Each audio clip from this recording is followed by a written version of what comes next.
Muy bien. Muy bien. Creo que nos falta algo.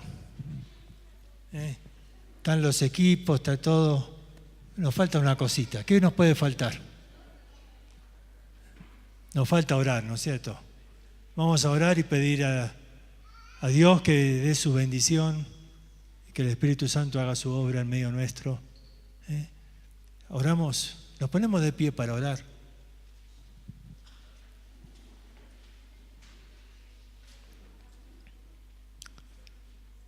Señor, gracias te damos por esta oportunidad de estar reunidos aquí y de tener la libertad en este país para abrir tu palabra. Pero queremos abrir el corazón también. Y rogar a ti que obres para que podamos entender, que el Espíritu Santo nos ayude a comprender tu palabra, tu mensaje en esta tarde, y que nuestras vidas sean impactadas por tu palabra. Que podamos aprender lecciones que queden grabadas en nuestro corazón. Te lo rogamos, Señor, en nombre de Cristo Jesús. Amén. Muchas gracias. Ahora sí pueden sentarse. Vamos a hacer un pequeño repaso de lo que hemos estado viendo estos días. En primer lugar, vimos que Cristo en la cruz era visto por muchos como una derrota, pero en realidad fue la victoria, el triunfo de la cruz, porque Él ahí venció, ¿se acuerdan? Al pecado, a la muerte, a Satanás, y dice este texto de Colosenses capítulo 2, versículo 14 y 15, anulando el acta de los decretos que había contra nosotros, que nos era contraria, quitándola de en medio y clavándola en la cruz, y despojando a los principados y a los potestades, los exhibió públicamente, triunfando sobre ellos en la cruz. Triunfando sobre ellos en la cruz. ¿Dónde triunfó el Señor? En la cruz. Triunfando sobre ellos en la cruz. Este versículo nos habla de una victoria, en primer lugar sobre nuestro pecado, porque dice que esa acta de delitos que te era contraria, el Señor la quitó del medio y la clavó en la cruz. La clavó en la cruz. Y luego dice que aún a todos los demonios, a los principados, potestades, los exhibió públicamente, les mostró su debilidad. ¿Por qué? Porque triunfó sobre ellos en la cruz. Como decíamos, ya no tiene Satanás poder sobre nosotros. Él lo destituyó del trono, del dominio que tenía sobre la muerte, triunfando sobre ellos en la cruz. Y recuerdan, nosotros habíamos dicho que Jesús venció, en primer lugar, dice al mundo. Juan 16:33, yo he vencido al mundo. Y también venció al diablo, Hebreos 2:14. Como recién dijimos, destituyó al que tenía el imperio de la muerte, esto es al diablo. Y en tercer lugar, venció a la misma muerte. ¿Dónde está, oh muerte, tu aguijón? ¿Dónde, oh sepulcro, tu victoria?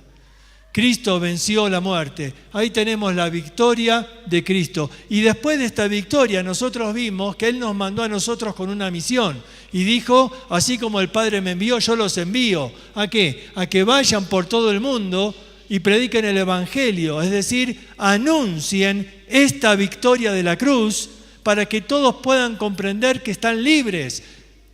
Que si siguen esclavos es porque quieren. Porque el Señor ya nos liberó.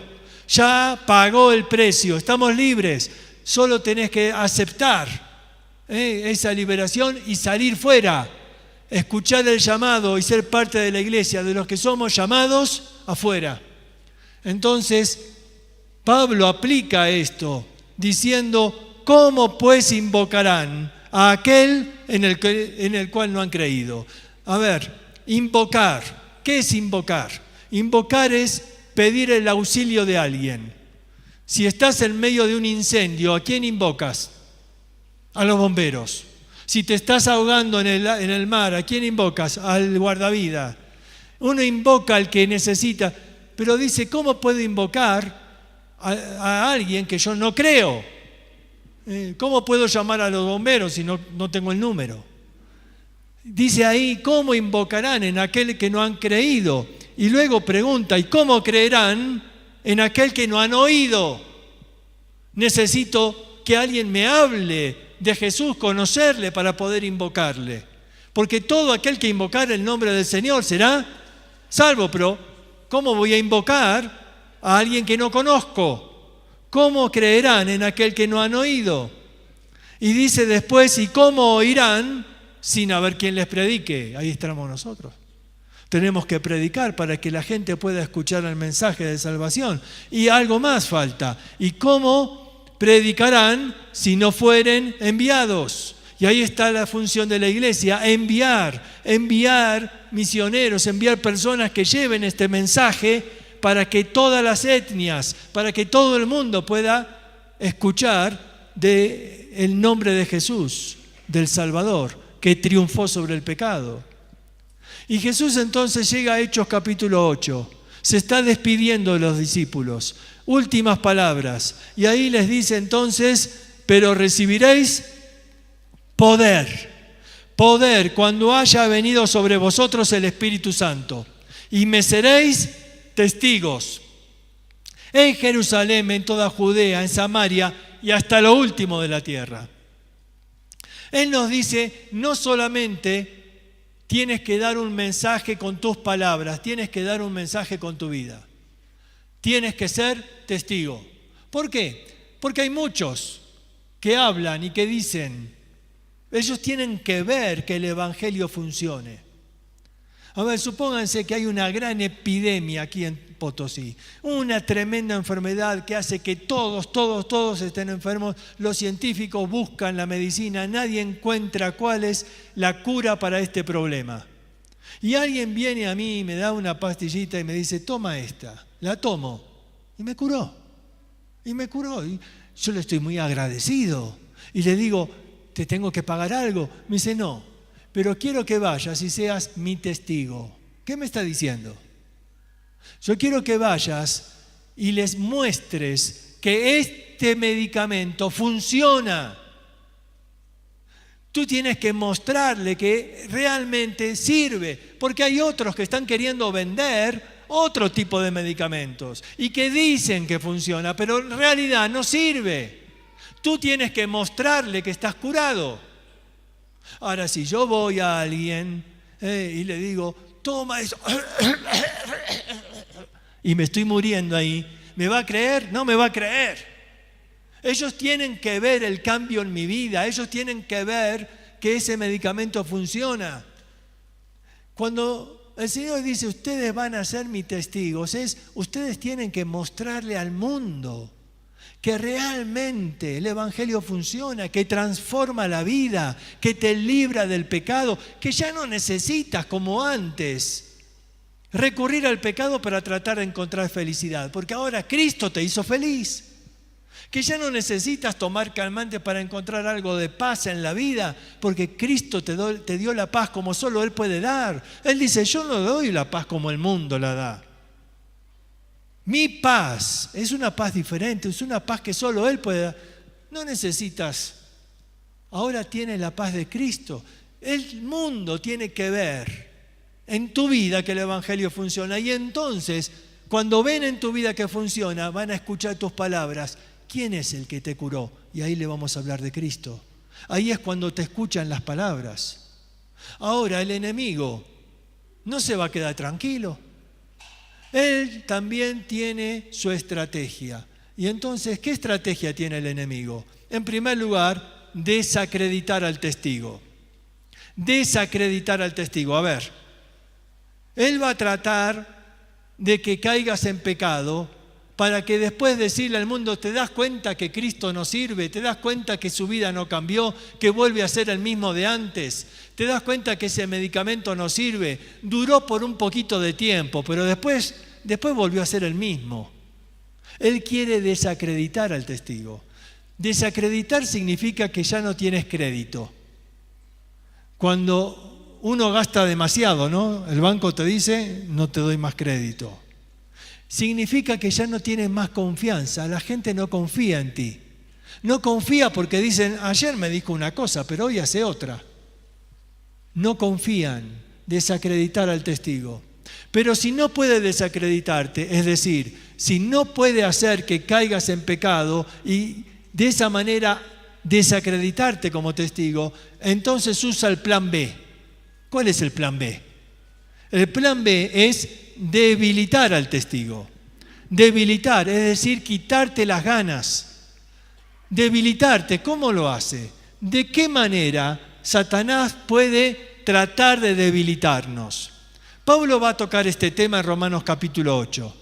Fíjense conmigo, en Romanos capítulo 8, que es uno de los capítulos más hermosos de la Escritura, dice ahí en el versículo 31, dice así, si Dios es por nosotros, ¿quién contra nosotros? Si Dios es por nosotros, ¿quién contra nosotros? ¿Quién acusará a los escogidos de Dios? Dios es el que justifica. ¿Quién es el que condenará? Cristo es el que murió, más aún el que también resucitó, el que además está a la diestra de Dios, el que también intercede por nosotros.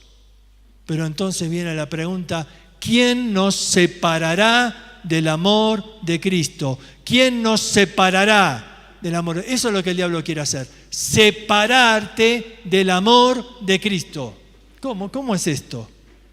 Mira, para tratar de ilustrarlo, te voy a contar una vieja historia, una leyenda. Los griegos creían en muchos dioses y tenían sus leyendas. Uno de los personajes más conocidos es Hércules, ¿no? Porque hace un tiempo salió una película y muchos jóvenes acá cuando eran chiquitos por ahí vieron a Hércules, ¿no?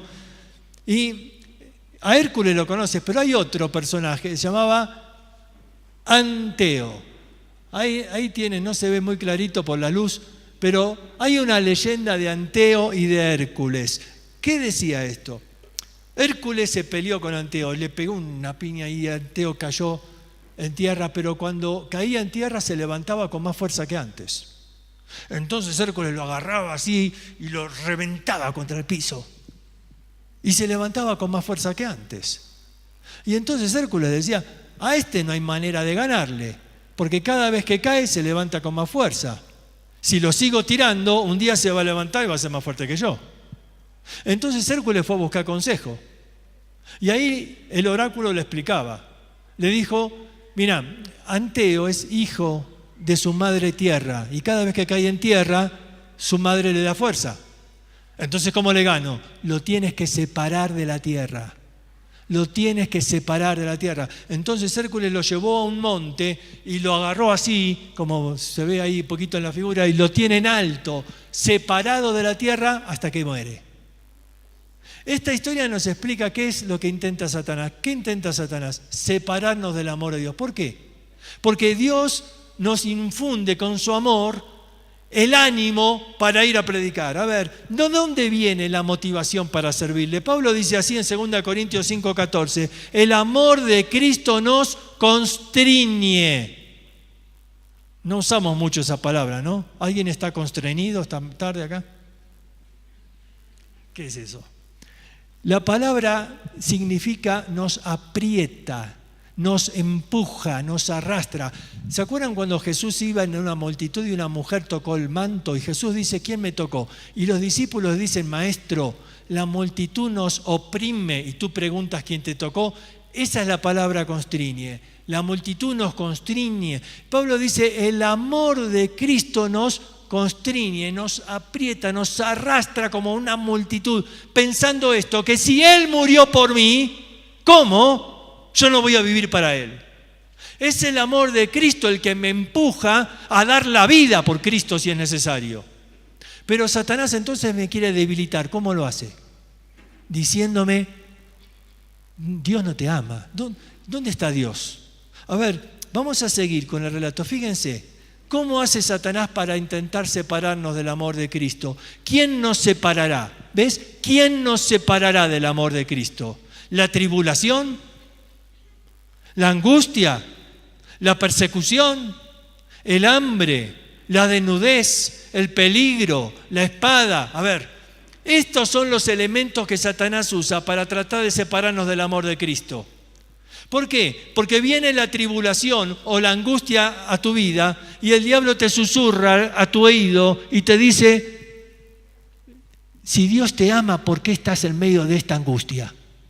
Si Dios te ama, ¿por qué no te ayuda?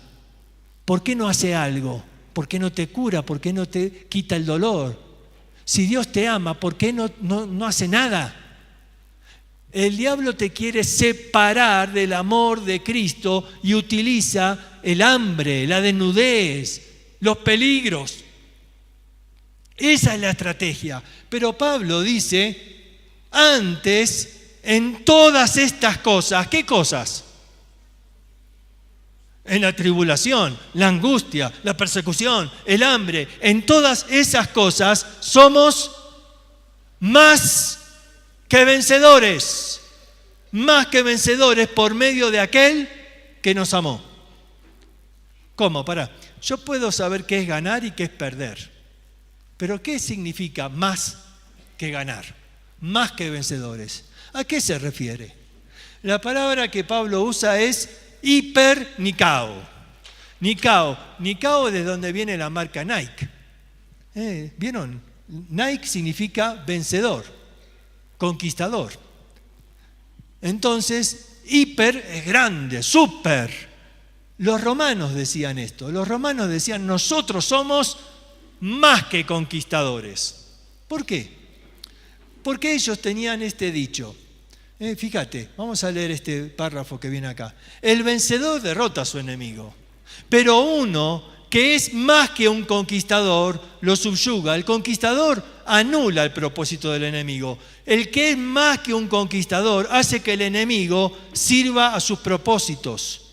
El conquistador vence al enemigo. El que es más que un conquistador convierte a su enemigo en su esclavo. A ver, los romanos conquistaban a un pueblo y entonces tomaban a los hombres del pueblo y le decían, te damos una oportunidad.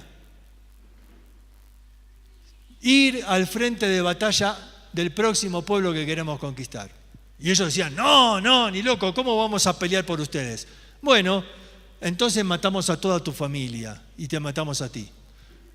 Bueno, ya que insiste, a ver, ¿dónde hay que ir? Y claro, nadie quiere ir al frente de batalla, porque los que están en la muralla te tiran de todo.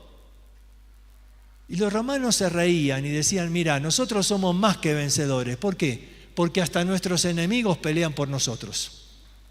Hasta nuestros enemigos pelean por nosotros. Y Pablo usa ese concepto para decir, lo que el diablo manda para mal, Dios transforma para bien.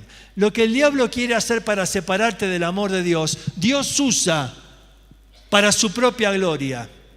Hay un texto maravilloso ahí en Números que dice así, Dios... ¿Vieron cuando Balaam, ese profeta, fue contratado para maldecir al pueblo? Pero Dios lo bendice. Y el texto dice así, Dios transformó la maldición en bendición. ¿Por qué? Porque Dios te amaba. Dios puede transformar lo que el enemigo planea para mal, lo puede transformar para bien. ¿Por qué? Porque nos ama. Porque nos ama. Y entonces, fíjense, porque Pablo dice, somos más que vencedores, ¿no? Dice Romanos 8:28, y sabemos que a los que aman a Dios, todas las cosas, todas, las que manda el enemigo también. Las cosas que manda el enemigo también las usa Dios. ¿Para qué? Todas las cosas nos ayudan a bien. Esto es, a los que conforme a su propósito son llamados. Todas las cosas están trabajando en nuestra vida para bien. ¿Para qué? Vamos a ver dos nada más esta mañana. En primer lugar, porque nos perfeccionan o nos purifican. A ver, hay un texto en Proverbios capítulo 25, versículo 4 que dice, quita las escorias de la plata y saldrá alhaja al fundidor. Yo no tengo que hablarles de esto porque ustedes acá tienen el cerro, ¿no? De donde han sacado cantidad de plata, pero ¿cómo sacan la plata? La plata no está pura ahí adentro del cerro, ¿no? Nadie va ahí y se encuentra la plata ya pura y dice, listo, la saco de ahí y la vendo. No, hay un proceso. ¿Qué tienen que hacer? Tienen que separar, extraer de toda esa tierra que sacan, de todo lo que está ahí, tienen que extraer la plata. Hay que separar la escoria de la plata para que esa plata tenga valor. Y acá el autor de Proverbios dice, tienes que quitar la escoria de la plata para que tenga valor. ¿Y cómo se quita? Dios tiene que usar las pruebas. Ahí tenemos en la imagen a un fundidón, no trabajando, poniéndola en el crisol, fundiendo para trabajar sobre la plata y purificarla. Y a veces hacían este trabajo hasta 7 veces para más pureza y más pureza y más pureza, porque cuanto más pura, más valor tiene, más cara después la vendía. Y entonces Dios trabaja en nuestra vida. Y Malaquías 3 dice que Él se sentará para afinar la plata. Era un trabajo tan delicado que no lo hacía parado a la ligera, se sentará para afinar la plata. Y Él trabaja en nuestra vida. Mirá, dice así, la tribulación alzó su espada para cortarle la cabeza de la fe a Pablo. Pero la mano de la fe tomó el brazo de la tribulación y forzó a cortar la parte mundana de Pablo. ¿Ves? Lo que está diciendo es, Satanás quería tomar la espada para derribar a Pablo, pero Dios usó esa espada para purificarlo. Y entonces, ¿se acuerdan que dijo Pablo en 2 Corintios capítulo 12? Hay un aguijón que tengo en la carne, un mensajero de Satanás. ¿Quién lo envió? Satanás, dice, un mensajero de Satanás que me abofetea, me pega. Pero Dios lo está utilizando ¿para qué? Dice, para formar un carácter humilde y dependiente de Dios, para que no me enorgullezca, para que no me agrande a causa de las revelaciones que tuve.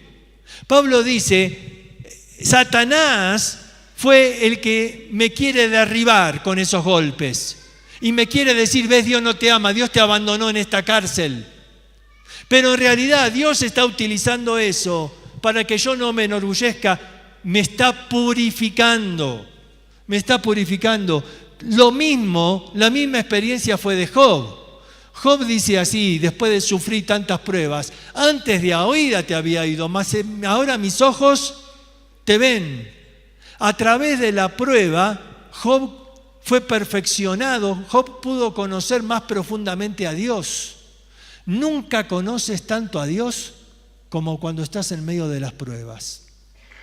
Ahí en medio del dolor tienes un concepto de Dios que no puedes tener fuera del sufrimiento. Es ahí, en la intimidad, en el dolor, cuanto más le conoces. Mira, los amigos de Daniel estuvieron en un horno de fuego, ¿se acuerdan? Pero no estaban solos ahí.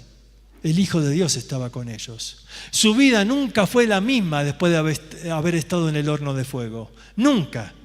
Ellos tuvieron la experiencia de conocer al mismo Hijo de Dios en el horno. Y Dios permite a veces que estemos en el horno para purificarnos, para perfeccionarnos, para que le conozcamos más. ¿Estás en el horno? Mira, una vez había un pastor de Estados Unidos, pero trabajando en Argentina, y su esposa contrajo cáncer. El papá lo llama por teléfono, el papá también era pastor, y lo llama por teléfono al hijo y le dice, hijo, ¿sientes que estás en el horno? Sí. ¿Y sientas que el horno está muy caliente? ¿Vieron cómo había pasado con los amigos de Daniel? ¿Hasta cuántas veces recalentaron el horno? Hasta 7 veces. Sí, papá, está muy caliente, muy caliente.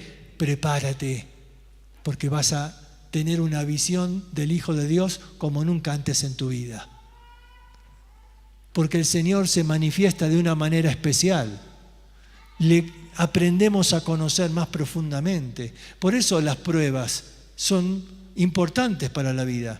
Y dice 1 Pedro 5:10, mas el Dios de toda gracia, que nos llama a su gloria eterna en Jesucristo, después que hayáis padecido un poco de tiempo. Nunca estamos mucho en el horno. Un poco de tiempo. Él mismo, ¿qué va a hacer? Él mismo os perfeccione, afirme, fortalezca y establezca. Dios tiene un propósito a través de las pruebas: perfeccionarnos, afirmarnos, arraigarnos, para que los vientos no nos volteen. Las pruebas son utilizadas. Quizás el diablo las quiere mandar para derribarte. Dios las utiliza para perfeccionarte. Pero ¿qué más? ¿Qué más? Nos dan la oportunidad de predicar. No solo nos perfeccionan, las pruebas son una oportunidad de predicar. Una oportunidad. ¿Por qué? Porque la gente conoce si realmente sos un hijo de Dios cuando estás pasando por pruebas. Claro, cualquiera es hijo de Dios cuando las cosas van bien, ¿no? Ahí todos cantamos, todos estamos felices. Pero ahí, cuando estás en medio del dolor, ahí se ve la diferencia. Ahí se ve la fe. Cuando tienes que estar despidiendo a un ser querido y el cristiano puede cantar aún en un velorio, ahí se ve la fe. Y entonces las pruebas son una oportunidad. Por ejemplo, Pablo llegó a Filipos. Él no quería ir ahí, él quería irse para otro lado, pero el Espíritu le impidió. Lo manda para este lado, Macedonia, llega a Filipos, comienza a predicar. Una chica endemoniada dice: estos vienen en nombre de Dios. Pablo dice: no quiero que Satanás me haga propaganda porque la gente se confunde. Echó al demonio. Los que ganaban plata con esta chica porque practicaba adivinación se enojaron, levantaron calumnias, los meten a Pablo y Silas en la cárcel. ¿Se acuerdan? Los azotaron injustamente, lo echan en la cárcel. Hechos 16. Y estando ahí en la cárcel, a medianoche, Pablo y Silas no podían dormir. Porque les dolía todo, si los habían azotado. Ellos dicen: bueno, no podemos dormir. ¿Qué hacemos? Vamos a cantar. Que no duerma nadie. Empiezan a cantar en la cárcel. Yo no sé si ustedes entienden lo que significa cantar en la cárcel. Los presos le deben haber dicho de todo, deben haber dicho: cállense, están locos, dejen dormir. Ellos no se callaron, ellos seguían cantando. ¿Cómo puede ser que tengan ganas de cantar después de que les pegaron injustamente? Y de pronto un terremoto, ¿se acuerdan? Un terremoto. Y el carcelero que se iba a matar. Y Pablo le dice: no te mates. Un milagro. ¿Cuál fue el milagro? El terremoto, no, terremotos pasan todos los días, no son milagros. ¿Qué fue el milagro? ¿Que se soltaron? No, los terremotos hicieron que las puertas se abran, pero ¿sabe cuál fue el milagro? Los presos no se escaparon, ese fue el milagro. Dice: todos estamos acá. El carcelero no podía entender, ¿cómo? ¿Por qué no se van? ¿Por qué no se fueron los presos? Los presos dijeron: no, ahora no nos vamos nada. Queremos saber, ¿quiénes son estos hombres? ¿Quiénes son estos hombres que pueden cantar en medio del sufrimiento? Nosotros queremos saber, ahora no nos vamos. Toda la vida buscamos lo que estos hombres tienen. Robamos para tratar de conseguir dinero que nos haga felices. Matamos porque estábamos llenos de ira. Y estos hombres pueden cantar en medio del dolor. No nos vamos. ¿Te das cuenta? El diablo seguramente lo metió a Pablo y Silas ahí en la cárcel para que ellos no prediquen más el evangelio. Pero Dios utilizó la cárcel para que ellos prediquen. Y de pronto el carcelero se convierte. ¿Sabés qué cuenta la historia? Que el carcelero llegó a ser el pastor de la iglesia de Filipo. Una iglesia donde todos se portaban bien, ¿no? Porque si no, el pastor era el carcelero, decía: adentro. Pablo nunca se imaginó encontrar a un pastor ahí en la cárcel. Pero esa es la obra de Dios. Y de pronto, después siguen. Más adelante, Pablo es llevado a la cárcel en Roma y lo meten en un barco. ¿Ustedes se acuerdan qué pasó? Hechos capítulo 27. Y el barco tiene que enfrentar un viento huracanado llamado Euroclidón. Y el viento los arrastraba y parecía que se iban a morir. Y de pronto el barco se hunde y todos llegan a una isla llamada la isla de Malta. Pablo nunca había ido a predicar a la isla de Malta, ni la conocía, chiquita, ni en los mapas aparecía. pero Dios sí la conocía. Y Dios se ocupó de que llegaran a Malta. ¿Y se acuerdan qué pasó? Llegan a la isla de Malta y Pablo, estaba lloviendo, dice, y Pablo va a buscar leña para hacer un fueguito. ¿Dónde saca leña cuando está lloviendo? Y Pablo fue a buscar leña y cuando saca ahí unas maderitas, una serpiente se le prende en la mano. ¿Y la gente qué dijo? Hay que tener mala suerte, ¿eh? Te salvaste del naufragio, te agarró la serpiente. Dijeron, este sí que debe ser un delincuente a que la justicia de Dios no deja vivir. ¿No? Pero Pablo agarró la serpiente y la tiró al fuego. Dice, no es leña, pero igual se quema. Y la gente decía, esperaba, dice, que se hinche y que se muera. Y nada pasó. Y entonces la gente cambió de opinión, porque hacía la gente, ¿no? Decía, este no es un delincuente, es un Dios. Y Pablo dijo, no, ni una cosa ni la otra. Yo vengo a traer el mensaje de Dios. Yo me imagino, pensemos un poquito. ¿Quién mandó ese viento para destruir el barco? Satanás. No lo pudo destruir. Lo quería matar a Pablo. ¿Qué hago? Le mando una serpiente. ¿Quién mandó la serpiente? Satanás. Pero Dios utilizó lo que el enemigo mandaba para mal para darle una oportunidad a Pablo de predicar el Evangelio. Y muchos en la isla de Malta creyeron en Cristo y fueron salvos. Y luego Pablo finalmente llega a la cárcel en Roma. Llega y dice ahí en 2 Timoteo, pero el Señor estuvo a mi lado y me dio fuerzas para que por mí fuese cumplida la predicación y todos los gentiles oyeran. Y Pablo fue llevado ahí a la cárcel en Roma y cuando escribe Pablo a Filipenses capítulo 1, dice que gracias a sus prisiones todo el pretorio escuchó de Cristo. Vamos a resumir. Los obstáculos, ¿sabes en qué se convirtieron los obstáculos? En oportunidades. Los obstáculos fueron oportunidades. Fíjate. La iglesia de Filipo surgió en la cárcel por una calumnia contra Pablo. La iglesia de Gálatas se fundó a causa de una enfermedad de Pablo. Gálatas 6, Pablo dice, ustedes saben que yo por causa de mi enfermedad vine a predicar el Evangelio acá. Pablo tenía una enfermedad en la vista y en Galacia estaban los mejores oculistas y ahí fabricaban el colirio para que Pablo pueda usar. Pero ya que estaba ahí, ya que estamos, predicamos. Y entonces la iglesia de Gálatas se fundó ahí. Y en Roma, todo el pretorio escuchó el Evangelio. 9.000 hombres componían el pretorio romano. 9.000. Y Pablo dice que, en Filipenses 1 dice, gracias a mis prisiones, todo el pretorio. Quiere decir, ¿a cuántos les predicó? A los 9.000. Tremendo, ¿eh? ¿Cómo hacía para predicarles? Fácil. Porque le encadenaban a un soldado romano cada 4 horas. Claro, porque la persecución se volvió muy violenta, porque Nerón prendió fuego a la ciudad de Roma y les acusó a los cristianos. Entonces los perseguían a los cristianos y los tomaban como terroristas. ¿Ustedes nos prendieron fuego? Ahora los tiramos al circo romano, que se lo coman los leones.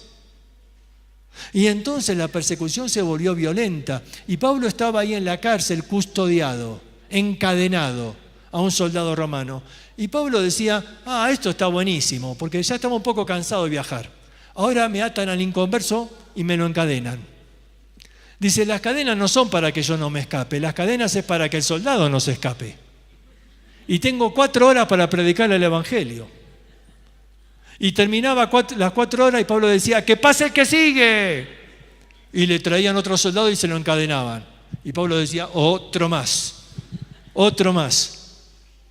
¿A cuánto les predicó? A los 9.000. Gracias a sus prisiones.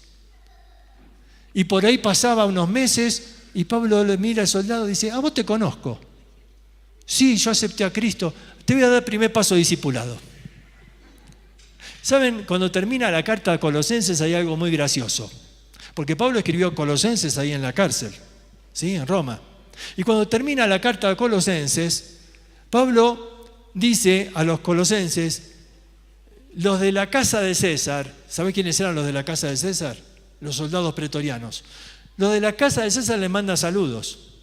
¿Cómo es esto? Claro, Pablo estaba escribiendo la carta a los colosenses y estaba el soldado ahí de custodia y le dice, che, Pablo, ¿a quién estás escribiendo? A la iglesia de Colosas. Mándale saludos.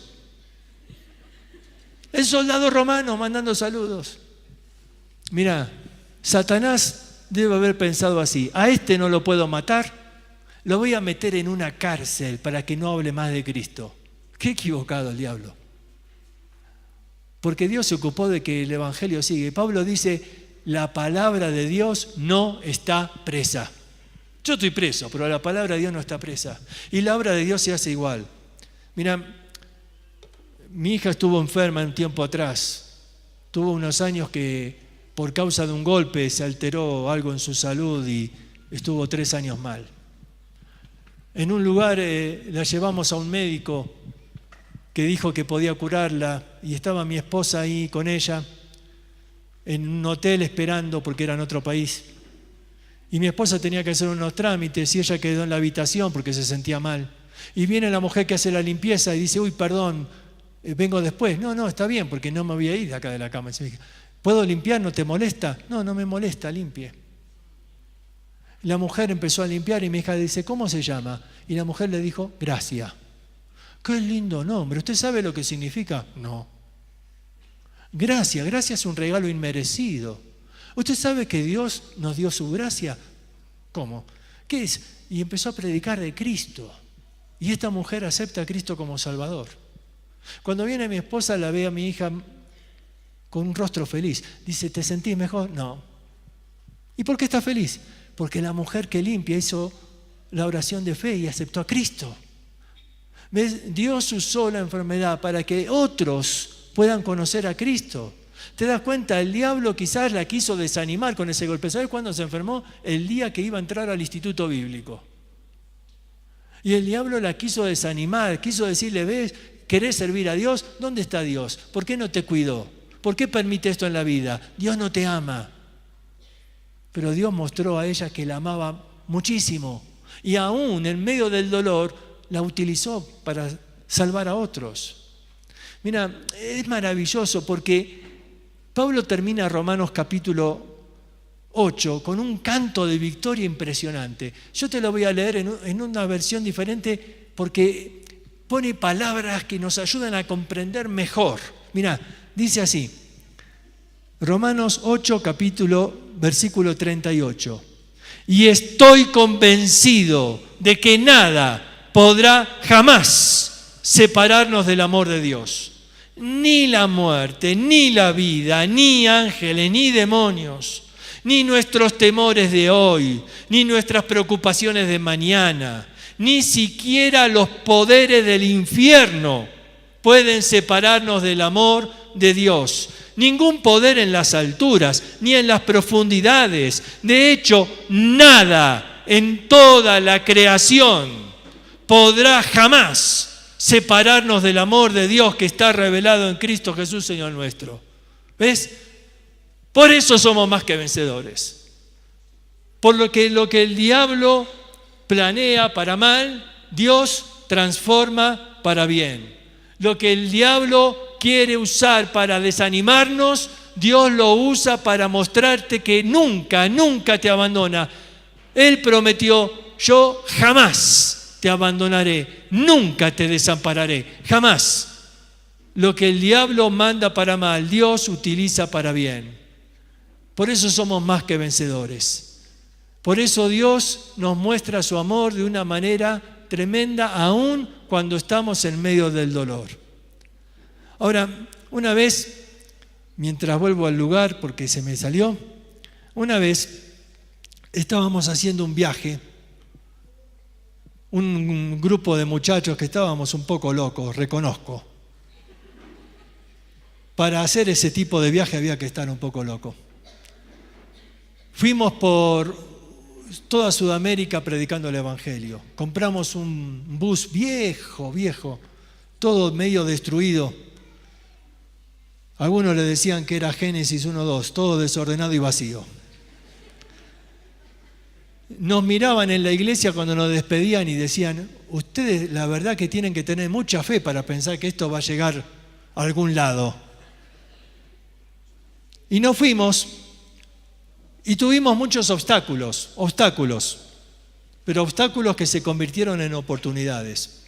Nos habían robado, tuvimos que hacer un arreglo y de pronto nos quedamos sin dinero.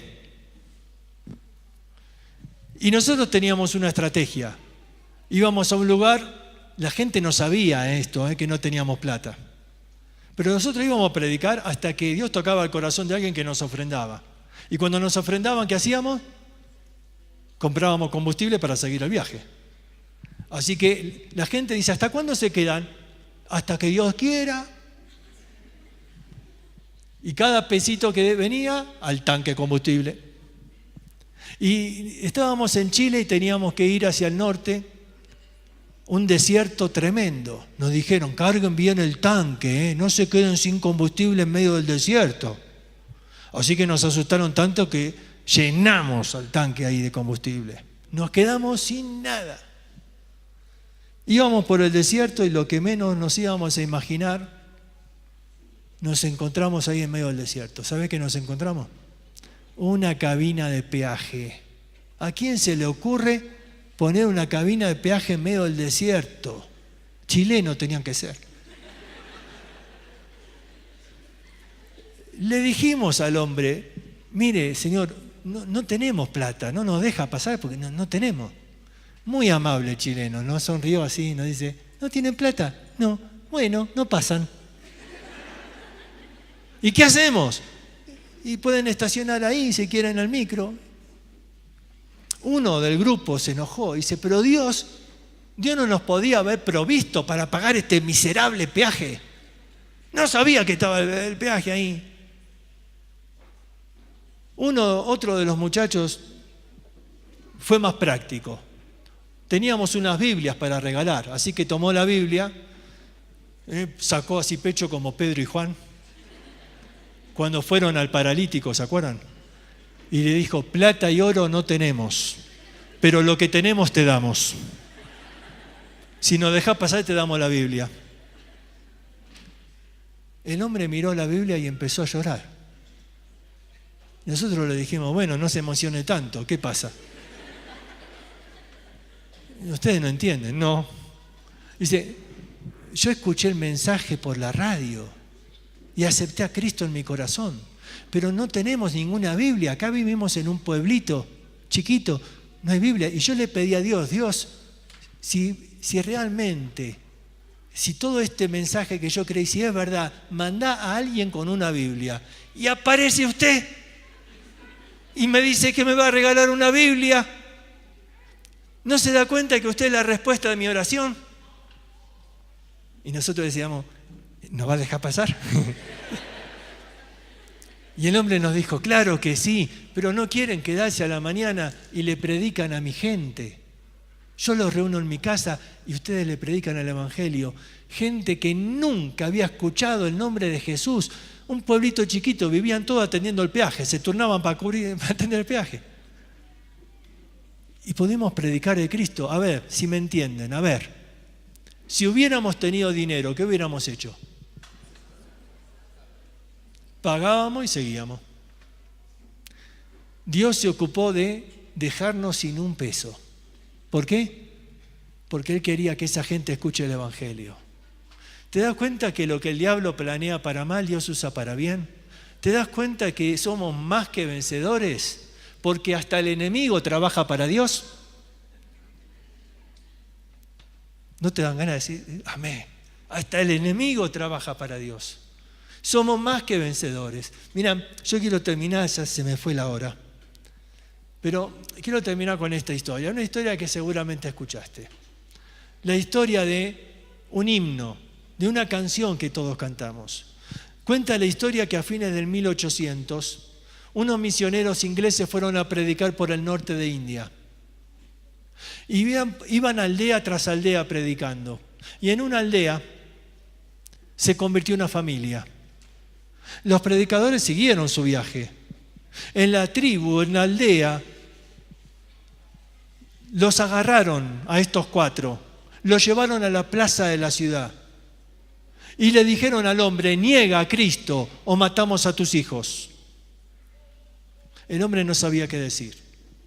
El hombre estaba conmocionado. No le brotaban palabras, pero él había puesto letra a una vieja melodía que conocía y él contestó así. A ver si sale el sonido. Decidido seguir a Cristo. He decidido seguir a Cristo. He decidido seguir a Cristo. No vuelvo atrás, no vuelvo atrás. Y ahí le matan a los hijos. Entonces le dicen: te damos otra oportunidad, niega a Cristo, matamos a la esposa. Pero ella no se iba a volver atrás y canta entonces así. Aunque me dejen, yo sigo a Cristo. Aunque me dejen, yo sigo a Cristo. Aunque me dejen, yo sigo a Cristo. No vuelvo atrás, no vuelvo atrás. Y ahí matan a la esposa y entonces le dicen: es tu turno, última posibilidad, niega a Cristo, te matamos. El hombre ya no tenía más nada y entonces canta así. La cruz delante y el mundo atrás. La cruz delante y el mundo atrás. La cruz delante y el mundo atrás. No vuelvo atrás, no vuelvo atrás. Y ahí lo matan a él. Quedan los 4 cuerpos en la plaza. La gente se va a dormir. Pero el jefe de la aldea esa noche no pudo dormir. La melodía venía y le traía estas palabras durante toda la noche. Y él comenzó a pensar: tiene que ser verdad. Nadie muere por una mentira. Tiene que ser verdad. Ese Cristo tiene que ser verdad. Él había escuchado el mensaje de los misioneros, pero él no había creído. Pero al ver el testimonio de este hombre, dice: tiene que ser verdad. Así que él, esa noche, aceptó a Cristo. A la mañana siguiente reúne otra vez a la aldea. Todos estaban esperando que traiga a algún otro cristiano para matar. Y este hombre, el jefe de la aldea, dijo: quiero decirles algo. Anoche yo he decidido seguir a Cristo y no me vuelvo atrás. Si quieren pueden matarme a mí también. Pero era el jefe de la aldea, nadie se animó. Pero cuenta la historia que uno tras otro se fueron convirtiendo hasta que toda la aldea fue creyente. Tanto que la llamaron la aldea evangelista. Y de ellos salían misioneros como este hombre, Sadhu Sudarshan, para predicar el evangelio por todo el Himalaya. Ahora, yo quiero que piensen conmigo algo para terminar.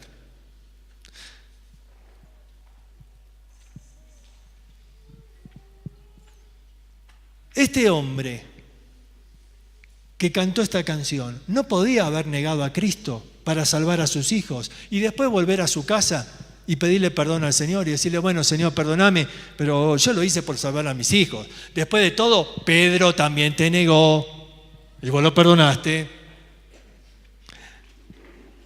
Él no hubiera perdido su salvación si negaba a Cristo, ¿no es cierto? Porque la salvación no se pierde. La salvación no es por tus obras. Así que él hubiera ido al cielo igual, ¿me siguen? Él hubiera ido al cielo igual, pero nadie más hubiera ido al cielo. Nadie más hubiera ido al cielo porque nadie se hubiera convertido. Gracias al testimonio de este hombre se convirtió el resto de la gente. A ver, a nosotros quizás no nos van a matar, pero tú tienes la oportunidad de negar a Cristo muchas veces. Cuando tus amigos te tientan, te presionan, y cuando ante las presiones de la vida a veces uno recurre al pecado, estás negando a Cristo. Y después pides perdón. Señor, perdóname, pero tú sabes, tenía necesidad. Y el Señor nos perdona. Y tú vas al cielo igual. Pero ¿sabes qué? Nadie más va al cielo, ¿eh? Tus amigos no van al cielo. Tu familia no va al cielo. ¿Por qué? Porque dicen, no, si este es falso. Si cuando lo presionamos, se volvió para atrás. ¿Te das cuenta? Tú vas al cielo igual, pero no sos testigo de Cristo. Porque sos testigo de Cristo cuando ahí, en medio del dolor, de la enfermedad, de las dificultades, te roban, te quitaron el dinero, perdiste todo, te echaron del trabajo, estás sufriendo un problema, una crisis, un cáncer. Ahí es donde das testimonio de Cristo. Ahí es donde le dices a la gente, yo he decidido seguir a Cristo, no me vuelvo atrás. Las circunstancias no me hacen volver atrás. Porque yo sé que Dios me ama.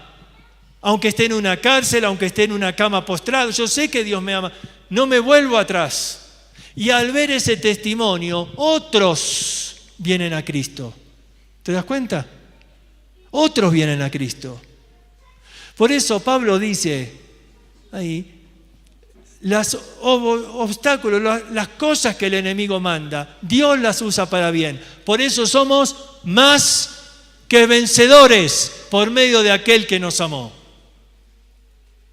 Porque lo que el diablo manda para desanimarte, Dios usa como una oportunidad para que des testimonio y para que otros conozcan de Cristo.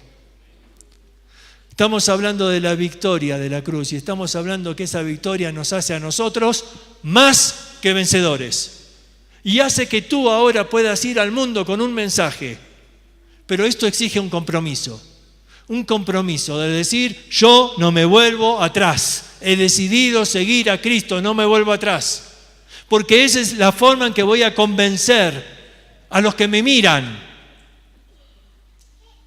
Jeremías decía, todos mis amigos miraban si claudicaría, si abandonaría, si me volvía atrás. Todos mis amigos me estaban mirando, pero no me vuelvo atrás. Jeremías confiesa, humilde, dice, la verdad que lo pensé, no quiero hablar más de Dios. Porque cada vez que hablo me va mal, me ponen en un cepo, en la cárcel, me tiran a una cisterna. Lo pensé. Pero el fuego que Dios puso en mi interior era tan fuerte que traté de contenerlo y no pude. Dios está conmigo como poderoso gigante, no me vuelvo atrás. ¿Te das cuenta? Este es el compromiso que Dios quiere de sus hijos. ¿Estás dispuesto a hacer ese compromiso hoy? Vamos a orar.